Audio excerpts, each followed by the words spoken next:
for the fourth graders. Okay, lads and girls. So we'll come back at our distance lesson from Microsoft Teams at our school. I'm going to record it for the 4C class 2. And if possibly, I will upload it, of course, in the I will upload it in the over the YouTube maybe, and later on, of course, at our class or grade group with the links in here. Of course, next lesson you can find you can try out also this camera stream through Edu page, and I believe in for forcing that it was working much better than it did 4B because I made a couple of mistakes, so we got 10 minutes late. So let's start very quickly. Go back to the presentation about the 19th century. Well, for the 4B, that's gonna be revision because they had passed this part of Russia in the early modern period. And for that reason, I'm going very quickly through this. That was just a revision of a couple of things you remember from medieval times about how the Russian state was founded, established since the 10th century in the Kievan Rus, or various Russian principalities, sometimes united in Kievan Rus with the capital Kiev. Here in the picture with the baptism of all the people of Rus in Kiev. Then the rule of various our grand dukes and so on. But then there was this invasion of the Mongolian Khanate, and Golden Horde destroyed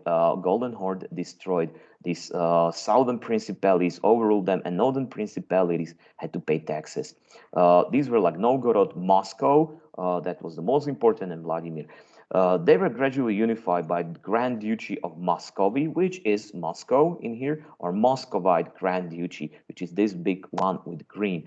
And you remember that there were a couple of Grand Dukes who actually tried to claim the rule after the Byzantine Empire, the Constantinople fell, just like Ivan III, who actually claimed the succession of Byzantine culture and especially religion, and claimed that as the married to Palaiologos, which was last Byzantine house heir, the princess, the empress. So they actually took over, for example, double-headed eagle, which is also the coat of arms of the Russian Federation even today. So that's why Moscow, the third Rome. Then there was his grandson Ivan the Terrible, who actually also took over the name of this Caesar-dom or Empire of Byzantine, and he started to call these lands the Tsardom of Russia. The reason was that he also managed to defeat Mongolian Khanate, who remained only in the south, in the part of Crimea, as Crimean Tatars. Of course, there was another thing how to rule, how to manage to unify this huge country was that they needed to oppress nobility who were called boyars in Russia, and he did it with a couple of these black riders. Usually I compare them to Dementors from Harry Potter, or to these witch kings, the 9 witch kings from the Lord of the Rings. These guys were actually called oprichniks. They were called according to oprichnina, that belonged to boyars, and they refused to pay respect and tribute to the Tsar. So that's why he organized kind of these, how to say, special troops, the death squads, black riders, whose task was to spread fear and oppress or bring revenge upon boyars who were resistant to the power of the Tsar. Wearing all black, riding black horses, having some guns, but having a whip, whipping the guy who is actually against you, and he's a nobleman. It's a big, terrible humiliation. The other thing was a broomstick. That was symbolical thing too, that they are going to cleanse the Russia from all the scum, and all the dogs, filthy dogs, they're going to be resilient again, will be beheaded. And that's why they had also the dogs, real dogs, had bounded to the saddle. So these guys were like terrorizing this noble population, and this is how we managed to gather armies, like in this painting of probably Ilya Repin, actually invading some of these Tatar or maybe Siberian Khanates, and tribal, territories, and having these weapons from, as you see, mid 16th century, having technological advantage. So in this way, they defeated Tatars, started military expansion to Siberia, and you'll see this expansion huge. Russia became powerful, and this, as in this picture, this beautiful painting, Ivan IV the Terrible is showing all the treasury from the Kremlin castle, the palace of Russia, to the ambassador of England of Elizabeth II, because actually he asked her to marry him, but later on he refused. He actually withdrew unoffered, unproper, I can't remember the word, the offer, because then he realized that she needed to ask the parliament, and and he wrote her letter that you are not a queen when you have to ask some like lame guys who are not even like as noble as you. So I don't want such a like weak princess, a weak queen.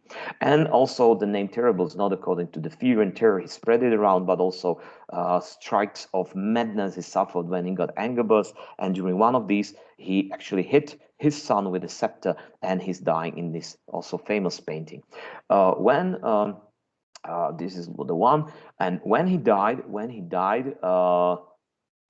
had no son and no heir. So that was a period when they, what the Russians call smuta, or the times of trouble, times of sadness. The point was that Poland, Lithuania invaded Russian Tsardom, and also together with Sweden, they conquered some lands in the north. But Poland, Lithuania invaded all these lands, including Moscow. So as you see, these winged hussars were fighting in here. That lasted until 1612. By the time Poles actually introduced to the throne like heirs to the throne, who were supposed to be the new Tsar of Dmitry, who should be like young boy. But people who knew him, had known him before, they realized that that's not him, that's some other different boy. And actually the boy was assassinated, he was poisoned or killed, I can't remember. And the next day, on a few weeks, Poles introduced another Dmitry, another brand new guy. But because they occupied his lands, Russians could not stand against this. So if Russians ever said that these guys were not like that Russia was never occupied, never conquered by anybody. Actually, Poland-Lithuanian Union did so. Eventually, this Lži Dimitriada, the period of fake Dimitris, ended up with Boris Godunov, who actually helped Poles to keep the throne, but against a big uprising, rebellions of people and nobility, ended up with a battle in 1612 that defeated Polish-Lithuanian kingdom.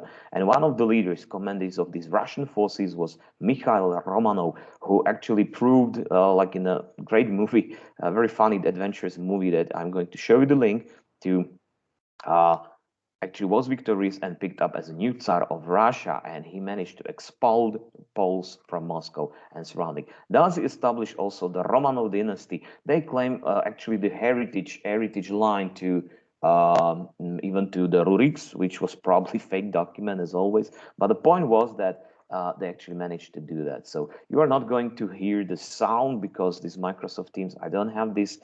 I don't have the setting for the sound, and I believe it's going to be like this. And it's actually hold the movie as like these like Polish and Western guys are like invading Russia. It's like big dramatic and some romance. And this guy always, there is some like folk hero in these Russian new movies. And this Mikhail Romanov, actually, this is the guy who will be the next Tsar, and they will be fighting Poles later on. This famous Polish actor in here, and it will end it up with the picking up the king, the Tsar, and it will be very funny because everybody brought like the family tree that was fake and having, okay, this is a bad scene, sorry for that. So I'm going to stop it, and they will actually start to rule. In this way, Russia started with the expansion again. Very successful for them was this year, 1648, after the big rebellion of Bogdan Khmelnytsky, Ukrainian ataman of Cossacks of Zaporozhnaya Sich. That was territory of Cossacks. You know this famous painting, also reconstruction here. We're reading the letter, remember? And after Bogdan Khmelnytsky died, the atamans didn't know what to do next. And of course, they want to come back to Poland-Lithuanian kingdom. Impossible to join the Ottoman Empire. And there was Duke Potemkin, who was ambassador ambassador of Tsar of Russia, who actually persuaded these atamans to join Russians in the way that they share actually like similar language, and they share especially Eastern Orthodox religion, Pravoslavia. So since the time, as you see, Republic of both nations is actually even like Cossacks in Ukraine and Russians. And it starts also with gradually starting building settlements in Eastern Ukraine until today. This is also another about this Bogdan Khmelnytsky stuff, another movie, actually the same Polish actors, this one shot not by Russians, but by Poles, and it's a great movie by, according to book novels of Henryk Sienkiewicz, about this uprising of Ukrainian Cossacks, and also great battle scenes in here, and really like great adventurous movie, and you'll see like how these guys, how Ukrainians, for example, took the coalition with Poles, and they asked for the help of Crimean Tatars, for example. So another Ogniem i Mieczem, by fire and sword, this Lithuanian nobleman was actually excellent character in the movie and also in the book in here. Okay, let's move on. For the 4B, again, revision for the 4C, brand new thing. I need to be really quick. Peter the First the Great was the one from the Romanov Dynasty that you need to be remembered. This party was very brutal, like many other Russian tsars. Even today, if you want to rule Russia, you need to rule this whip and a sugar. And even like Vladimir Putin, KGB former KGB agent, and also giving like millions to his supporters. He actually wanted to be modern ruler, and of course, in the time, picking up the absolutism. But modernization needed to be done. For that reason, he wanted to travel around Western Europe to see what is this scientific revolution and building manufacturers and naval trade and building colonial empires about. But of course, knowing that there is a Tsar traveling, so of course everything would be pretenders and fake. So that's why he was traveling incognito and actually traveling like a merchant or a craftsman. And in this painting, Peter the Great in Rotterdam, the Netherlands, talking to some shipmaster about shipbuilding. He didn't know, the guy didn't know that that was Tsar of Russia. So when he came back, he started with modernizing Russia and started great reforms according to the Western Europe.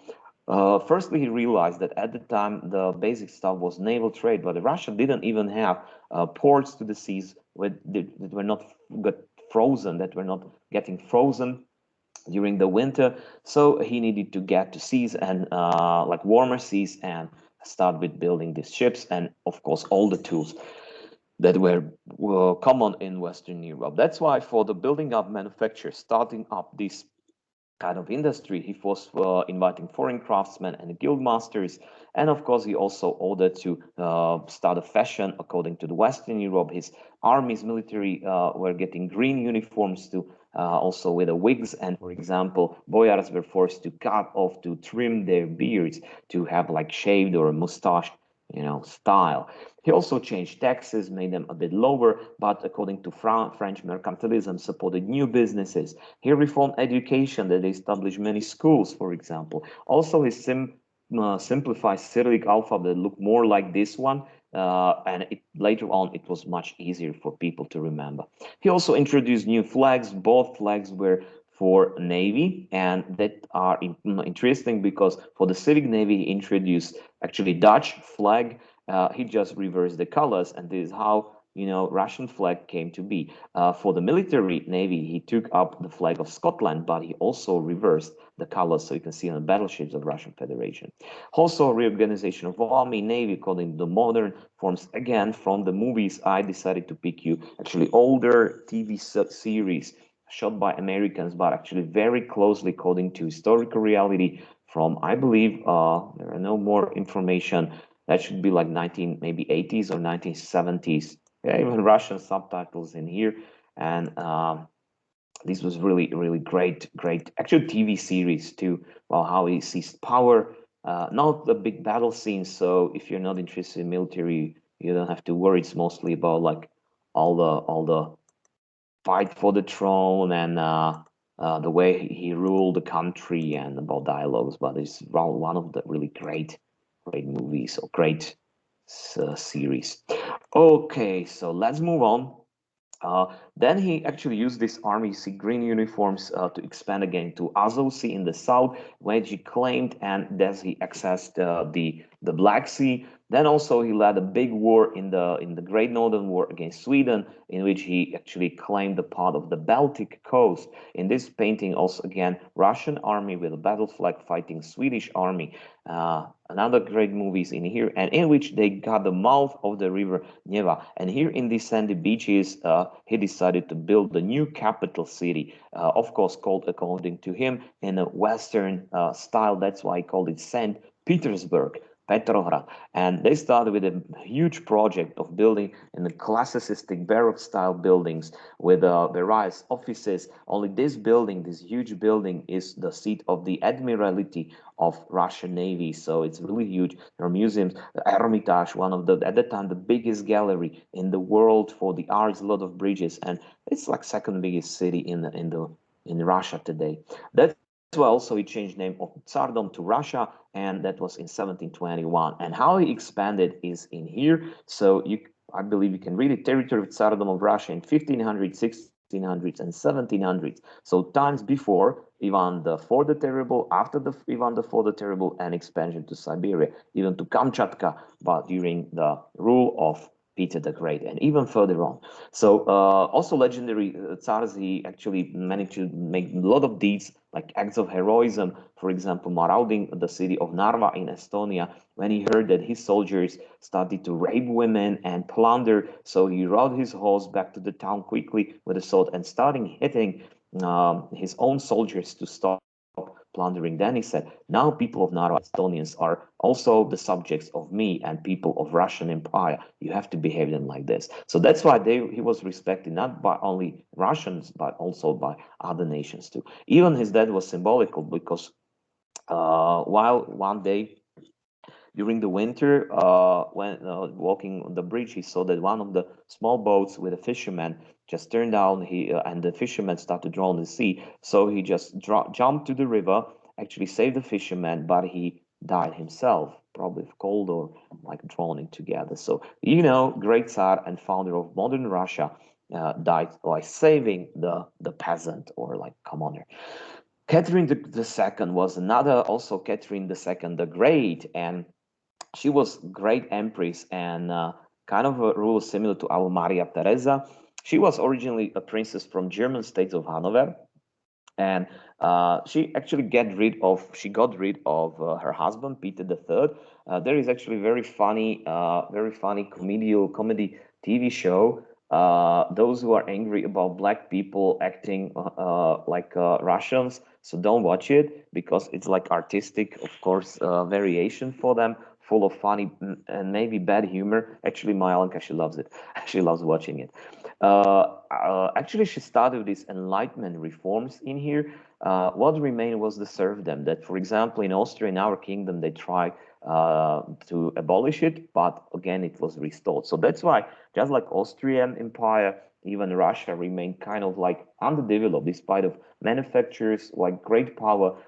Still, the development was proceeding further on. So this is not only case of communism difference between East and West, but also many years and like one more centuries of serfdom. Since you have even like differences in, let's say, Austrian part and Hungarian part, you got big differences in Russian part of the empire, Polish part, or this part of like former Teutonic Knight and Prussia. So it's actually very big difference. She also managed to claim new territories in so-called the three partitions of Poland. If you remember, Poland was divided three times, and Russia claimed these lands of nowadays of Belarus, Ukraine, then again, and then again. And these parts, the blue parts and violet, became part of Austria, of our country at that time. So this westward expansion actually made Russia even major European power because since now they could start intervention, let's say in Austria, in this part of Ottoman Empire, or again against Prussia and Sweden too. So that's why what we coming to the 19th century, I promised to come to you half an hour, sorry for that, for B, Russia really became like great. She had to rule despotically like any other Russian ruler. Nevertheless, what was in here, but she established what was similar to Austria, kind of like office administration. That instead of nobility being like supporter, so there were many people who were governors of provinces, governors of various parts, the bankers, I don't know, the officials at ministries, for example. This was actually a lot of gossips around, and which this TV series is based upon, and very famous that she was after her husband's death. Also, there were rumors that she poisoned him, which I don't think it's true. She actually loved, how to say, men, and she didn't mind actually their, how to say, social status. When the guy was handsome, she picked him in the street, having some, yeah, the bell is ringing. Um, she picked him in the street and gave him a new clothes, proclaimed him the officer in some office in St. Petersburg, and she enjoyed the days with him. And he had actually many lovers, and for that reason, actually, there are another gossips that when it was not enough for her, there was actually they had to prepare a special place for her where horses were for her service. I cannot like evolve it. Sorry for that, but there are many rumors about this, and of course, because since she was German and she was actually very successful, powerful ruler, one of a few empresses in the Russian history. So of course, there were many gossips around, and which was probably not true. Uh, okay, let's move to the next part. After her death, when Alexander the First is ruling, and that was a new Tsar that who had to fight Napoleon Bonaparte in France, which were and yeah, Tsar Alexander potom. Okay, so Tsar Alexander after the burning Moscow by Napoleon and the Russian forces too, the hairdressers were open again, colorized. Okay, little joke, but he had to fight, and Russia had to fight these wars against Napoleon in early 19th century, and you know how it ended up that Marshal Kutuzov, for example, commanded Russian forces who were retreating, but systematically retreating, destroying all the resources of French armies and their allies. When they came when they entered the Moscow, they were only starved to death, and even Moscow during the night was set on fire by hidden Russian soldiers, and Napoleon had to retreat. And now Russian armies gathering more and more people together with the Cossacks, light cavalry, like a wolf packs attacking, delayed marching French soldiers, and also partisan warfare against the French caused that in two battles of Berezina and Borodino, they suffered terrible casualties, and Napoleon never restored from that. So Russia was even strengthened after these terms, and in the Congress of Vienna, they seized even new territories like this Congress Poland, Congress Oka. So during the 19th century, for Russia, logically, it was good to be a good, proper, polite member of the Holy Alliance, thus to keep these conservative regimes in Europe stable. So they were the guys who suppressed many liberal movements. For example, in 1830, when there was a big uprising in Poland, you remember that we had it too. So they invaded this land and, of course, oppressed it.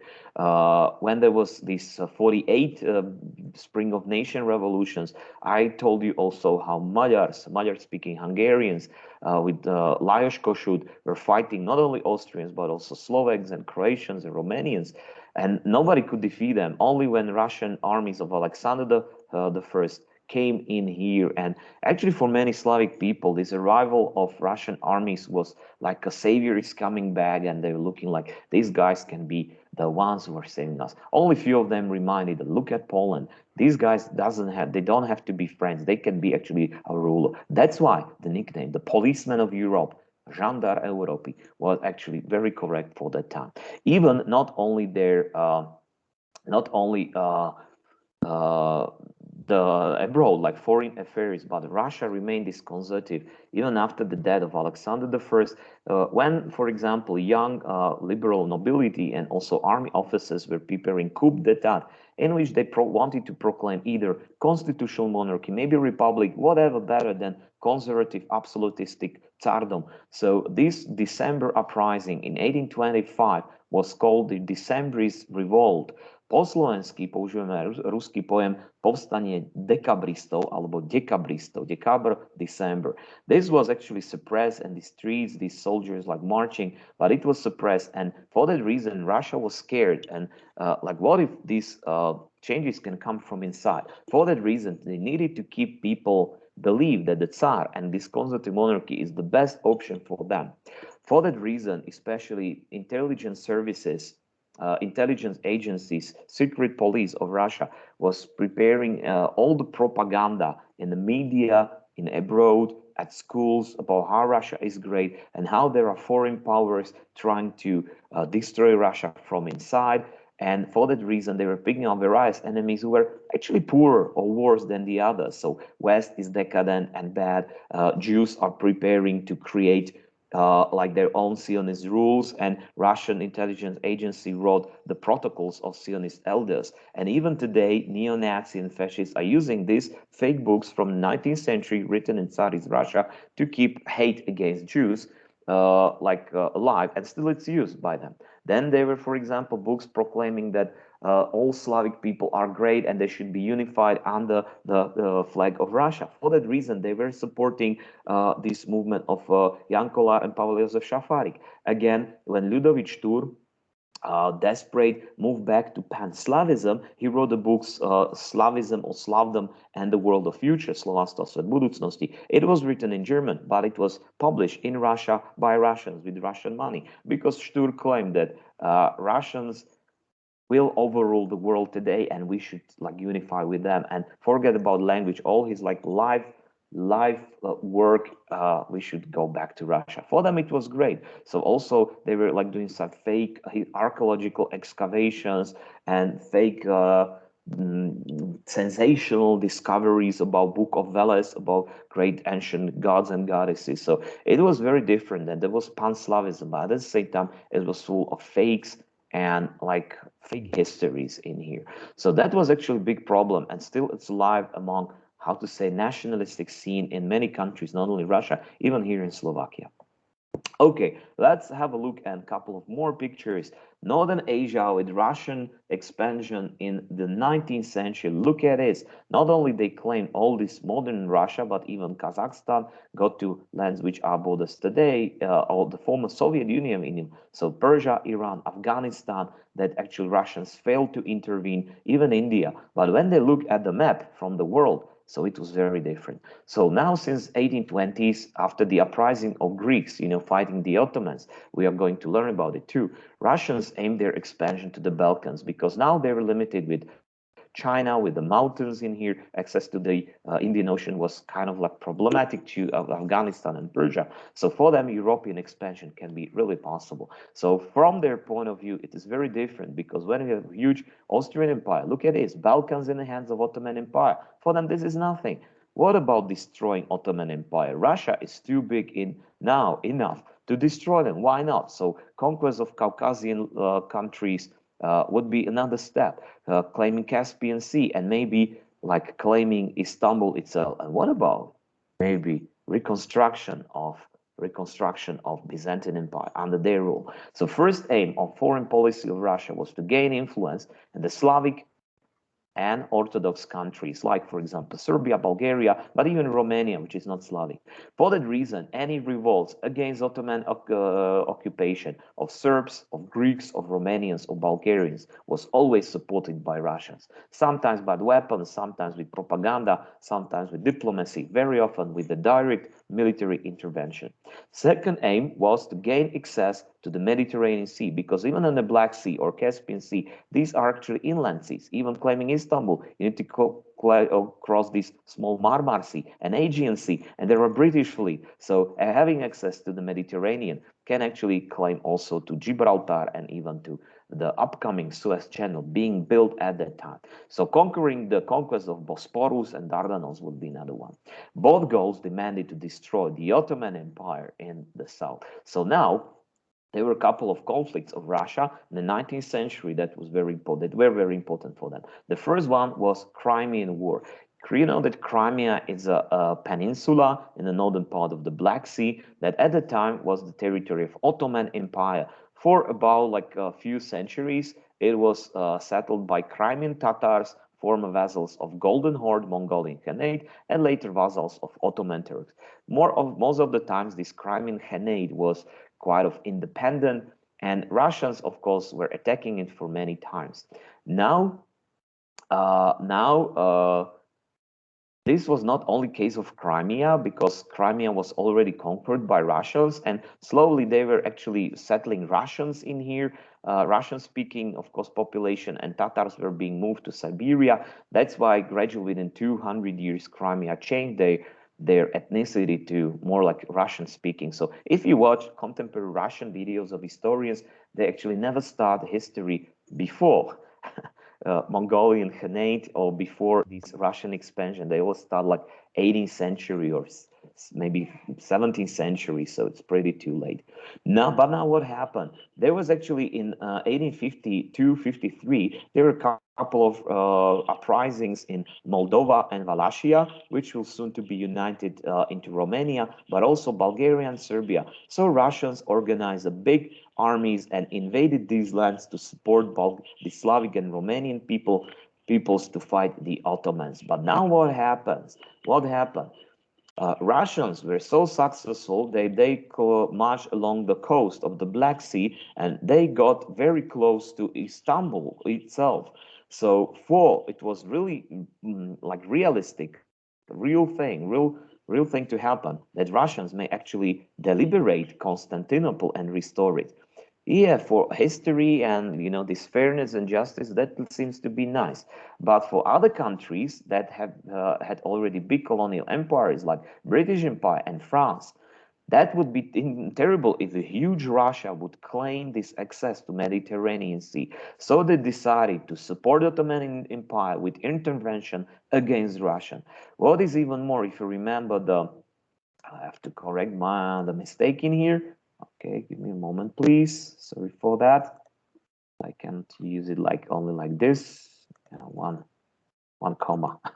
Sorry for that. Okay, so now what they did is even they were joined by Piedmont, Sardinia. You know that this kingdom was the main leader of unification of Italy, and they supported British and the French only because to see support against Austria and so on. So they embanked with their armies, not in the Balkans, not in Ottoman Empire. They picked up as having great navy and great expeditional forces. They decided to attack Russia on the most important strategic place just inside their territories with the major forts and ports of Russian Navy. That was Sevastopol and Odessa in here, and especially in Crimea, there are 3 ports. So they embanked in the Crimean Peninsula. What made Russians quickly rush back home and to fight these international Western forces and their own territories. So this was actually a big surprise, and now this war lasted for 3 years. It was first photographed war, and you'll see a couple of like pictures that are black and white, not only paintings, of course, without colors so far. Actually, Russians had a couple of things that really take it as heroic, because for 11 months Sevastopol was defended, and the siege of Sevastopol by these forces was not very successful. Actually ended up when Russian Navy defeated them, and even both Russian and these international forces started to suffer epidemics of cholera and flu. And since they didn't have any vaccines and any medicines for that, they had heavy losses on both sides. You know that in this at the end of this war, the Battle of Solferino, the Red Cross organization was established few years later. So for Henri Dunant, not only Battle of Solferino, but even this like Crimean War show that they need that people, even soldiers, need to have some like medical treatment in here. So for that reason, this like Hussar cavalry of British army, these are special like foreign troops of French armies having like funny pants for us funny pants typical for Orient and North Africa, to pay tribute to the soldiers from Morocco, Algeria, and having like red color. But it was the way, as you see, of those times. And commanders of Scottish special troops of the Grenadiers and the cavalry of Hussars. And you see these like epic beards. the funny thing is that it was kind of a mark of heroism, because during this Russian expedition, they didn't have time to shave their beards, to trim their beards. So many of the soldiers who came back, they have beards, but they were admired by people and ladies in Britain because they were like veterans from the war. I'm not sure if I did tell you. If I didn't, there was also interesting stuff for the 4C. Why, for example, so these squatting Slavs in tracksuits are so funny, having all these fake Adidas gym pants and uh, jackets. And also, actually, the reason is that it was like free time clothing for veterans from Afghanistan in 1980s after the Olympic Games in Moscow in 1980. So even for Russians, like somebody like for British beards in 19th century, for Russians, these fake Adidas pants means that these guys were killing some guys in Russia or some Asian countries and are great heroes and bit MS, you know. Actually, Russia eventually surrendered because of all these the defeats. So this defeat caused call for the reforms even in Russia. What how the world was going on, it was obvious that something has to happen, and it came with this guy Alexander II. In my opinion, for me, this guy is. In my opinion, one of the best rulers in Russian history, who again started with modernization of Russia. The problem was that for example, industrial revolution was not coming to Russia, not in the scale as they wanted to have it. And he realized one thing: even Austria-Hungary abolished serfdom in 1848, and it was actually pretty late. And he could see that when, for example, in Austria they abolished slavery in times of Joseph II, Hungarians, like 70 years later, it is a big difference. That's why there are differences between Czech and Slovak part, Austria and Hungary, Slovenia and Croatia. That's the point, not only of socialism. This had been there before. So he actually finally proclaimed so-called Emancipation Reform, Emancipačná reforma from 1861, in which he abolished serfdom. So as you see in this mansion, classistic mansion of the 19th century, mujiks, like the peasants, are gathering where the landlord, boyar, is reading this abolishment of serfdom. So thus these people are becoming free. Of course, the land remained in the hands of nobility and Tsar, but those who saved some money, they could buy some piece of land. And if not, they were just paying like rent for this thing, but they could move to other place. It supported especially urbanization and rise of education in here. For that reason, also education was strengthened. There was built up a system of all the schools like we had in times of Ratio Educationis, Maria Teresa. Russia had it actually much later. Jurisdiction was changed, that also they introduced traditional, how to say, Napoleonic code type law, code civil law. So even there was like equality among the people proclaimed. Very big thing, because it was not common. People of various classes were treated in different way in Russia. Army was also modernized, and also industrial revolution was supported to spread much more. One of the greatest events was the Trans-Siberian Railway was started to be built, and was actually very quickly built, of course, with many captives all along, let's say, Baikal Lake, even got to Vladivostok, which is at the Pacific Ocean. So even today, it's a main magistral for Russia, and basic place along which Russians were settling during the 19th and 20th century. So a big thing, you can travel like in 2 weeks there, buy a ticket and get it. Who are these people? You may know these guys, especially this one with the epic mullets, and this is Wilhelm. You know this Emperor Wilhelm of Germany? Yeah, that's the one. This is Alexander, yeah, with this epic, very long mustache. It's really crazy. And this guy, still young, is our emperor and King Franz Joseph the first.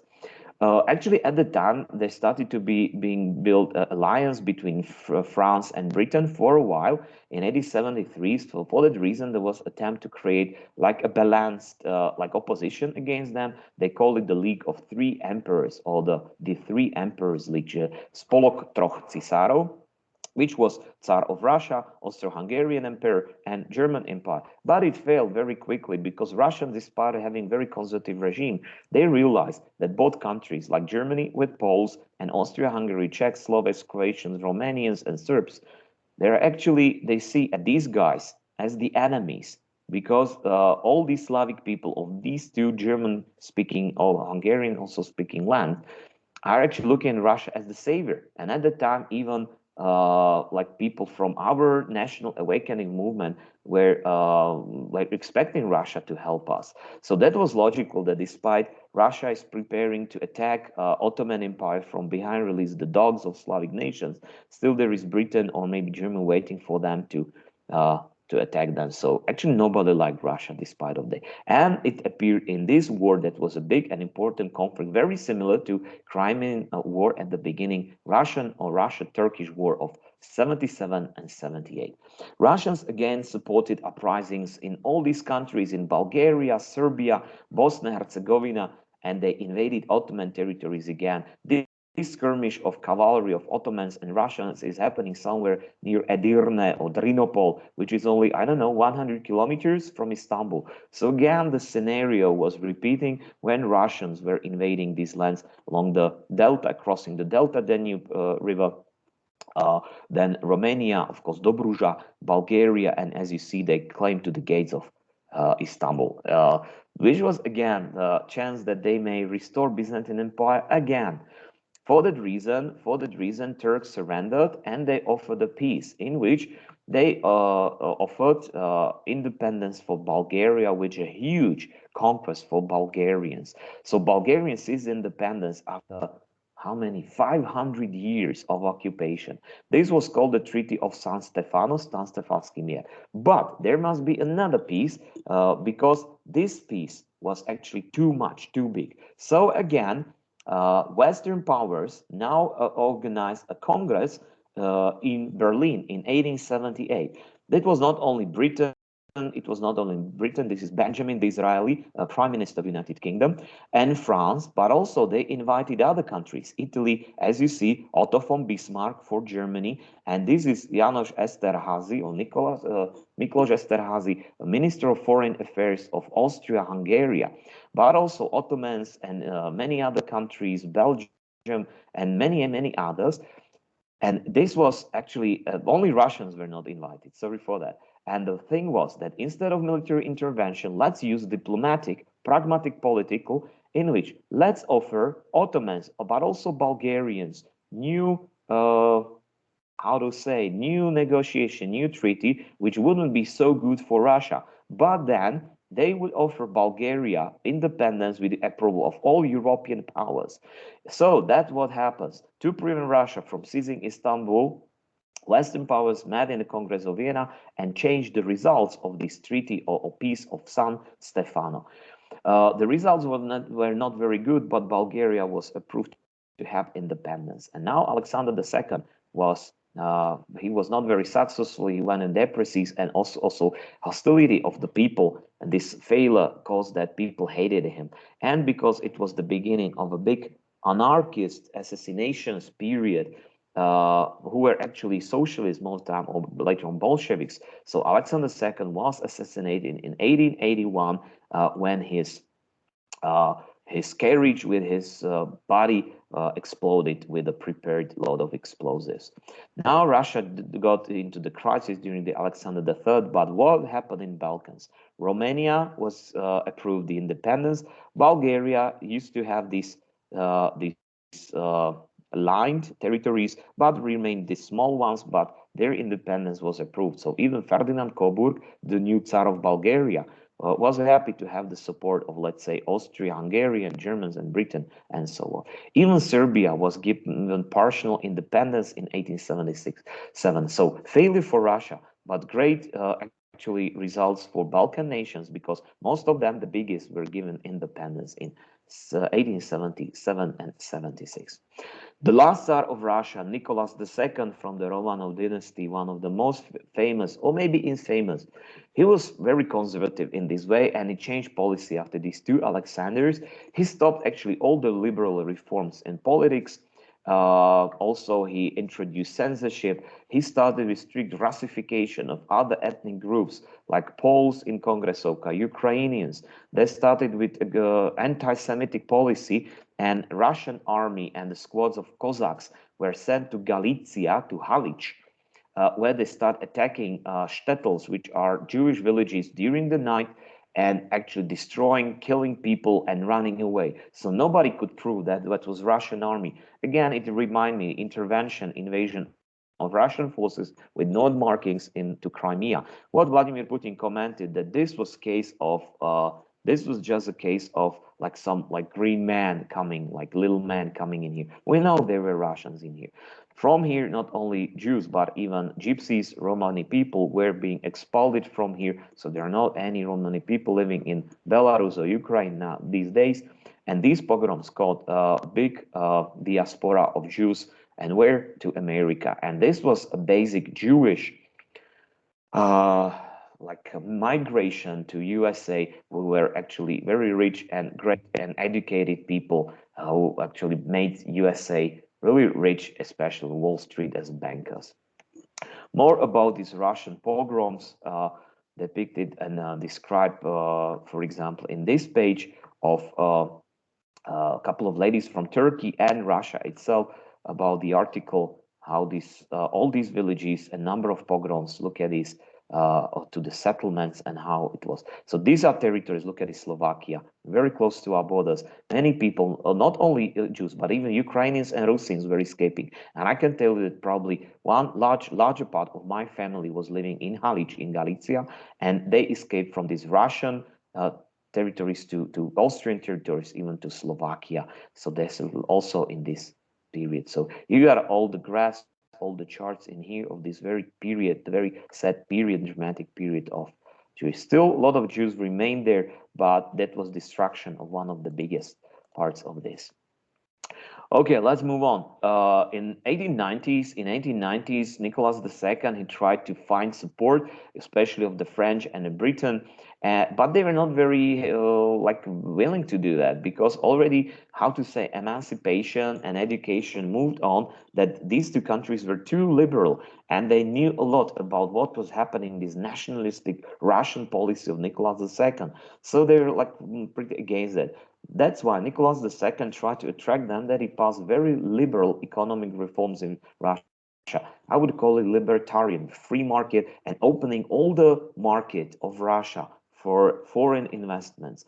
The French realized it's actually excellent opportunity and started to build big factories, building railways, invest in oil companies, and actually persuaded Britain that it's a good chance to do that. And especially Britain, United Kingdom, started to invest in oil exploitation companies. So this is interesting thing that Russia of Nicholas II was very nationalistic, very conservative, but again, in a liberal, you can earn a lot of money in there. What is the result? Result is that people will be very angry because country will be owned by foreign people, and at the same time, locals, the rich ones, were collaborating with them.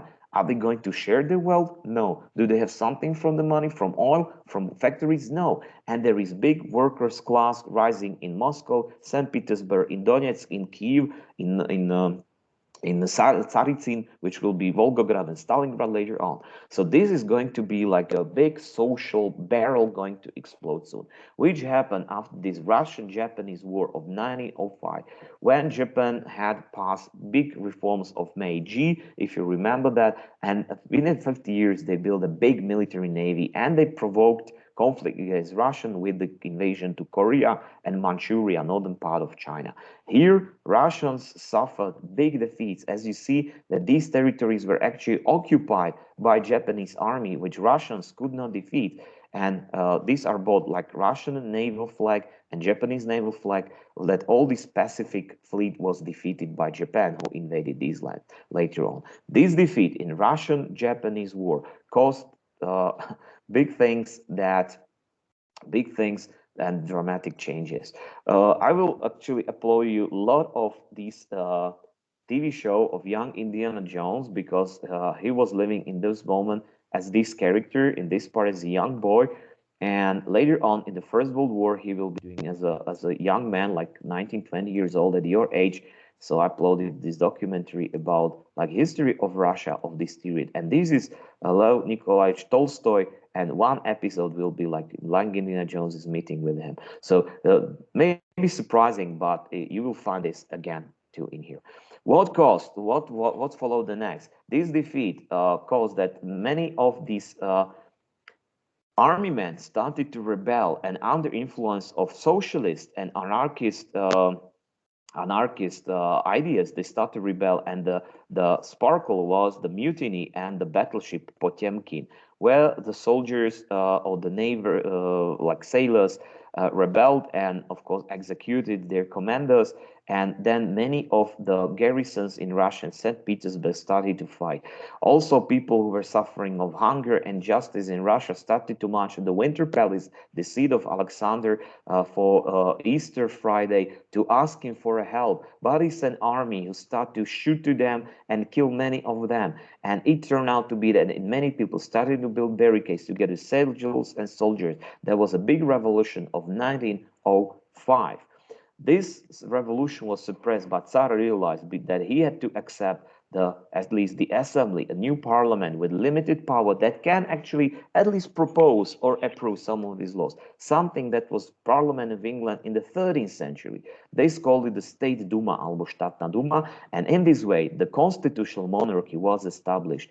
They were introducing with multi-party system, but the problem was no leftist parties were allowed at the beginning. They were only in exile, like Bolsheviks and Mensheviks. Then there were only like 4% of Russian population, according to the property census, who could sit in this State Duma. So they were not happy at all, and it was only the matter of time where the State Duma will be not enough for the Tsar ruling in here and only pretending that this constitutional monarchy is working, because the State Duma, as you see, the fourth Duma in the Tauric Palace in St. Petersburg, will be not enough. And State Duma of Russia, even today, with Vladimir Putin in here, having debate to other people in here. And we will see whether President Vladimir Putin will look like this in like many years. But remember, the constitutional monarchy should not be about only having the parliament that you rule. That was case of Italian fascism, of German Nazism, of communist Czechoslovakia. But the point is, if you can change the head of the state, if you change the MPs in the parliament, and that's something what even Russians wanted to have. So this is the point where the Russian voters can decide which of these stuff. Okay, so a couple of funny mocking sites, of course, about heroes of challenge. That's the for the lesson, guys, for NB and C. And for the rest of the lesson, I'm going to we are moving to the Balkans next lesson. And for your class, I'm of course ending with the recording of the lesson. And I want you to write me one word into the commentaries to find out whether you're listening until the end. One word, one term that you found disturbing in this lesson. The disturbing, it means like not very positive, that may not be very like promising. So something that scared you, warned you, or you didn't feel comfortable to hear or to know about. Thank you very much. Have a good day. And that's all for me. Bye bye.